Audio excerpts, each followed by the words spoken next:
I'm Josh Kerr. I am from the UK, but I am a Brooks Beast 1500 meter world champion. So running found me in a weird way, like I think many people. I started off in the sport just kind of training for other sports when I was growing up, and then I kind of fell in love with the individual aspect, with also coupled with the team aspect, being able to be on cross-country teams and high school teams and things like that. And I thought, this is such an amazing sport where there's very little luck in the outcome of the competition. So I fell in love with knowing that if I put the work in, that I was going to find the results that I felt like I'd earned and deserved. And then from there, I just, I loved competing and racing and trying to find where that next 1% was to get better.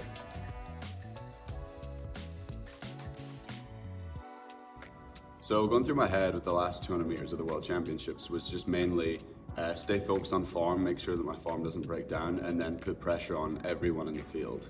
With 200 meters to go in a fast 1500 meter final, it's like, what can you have over the last 200? It's not normally the fastest 200 of the race. And so it's like keeping form as relaxed as possible, but keep pressing so that people's minds are like, oh goodness, I can't go with this pace. So that's kind of what's going through my mind is making sure that, everything's propelling me forward. There was nothing that, my head's staying straight, my shoulders are nice and relaxed, and my arms are just pumping me as close to the line as I can get in first place. So that was the big idea.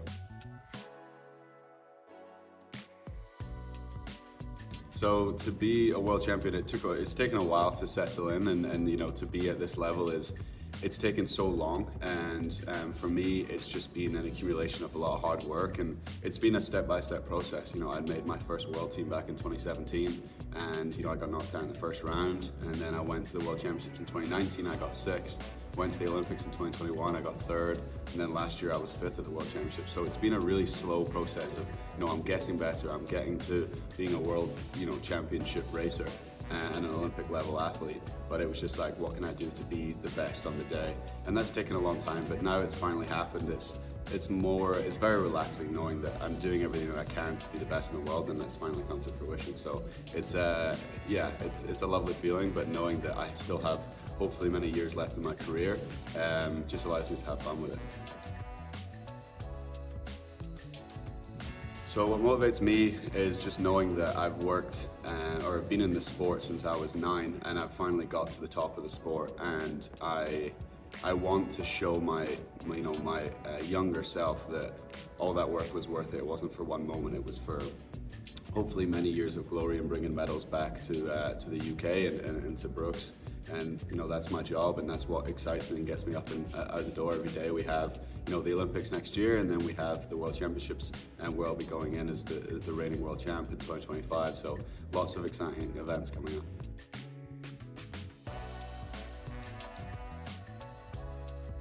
So my advice to anyone out there that's trying to do their first race or try and keep entering into races and finding goals is just be curious.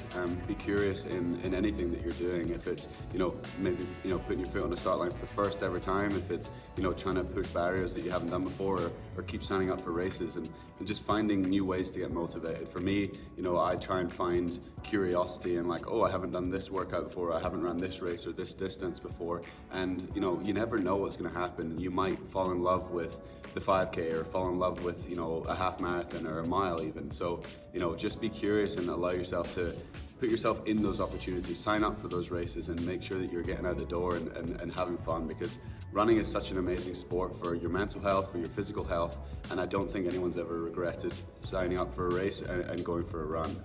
I think the first step's always the hardest one, but once you have that goal and you go out and you work hard and you compete and you achieve those goals of just going out and getting after it, then I think mentally and physically you're in such a better place. And I think that's what our sport provides for a lot of people, and I think it's so inspiring at any level for anyone who's curious enough to sign up for a race. And I think it's just really, really good for your mental and physical health.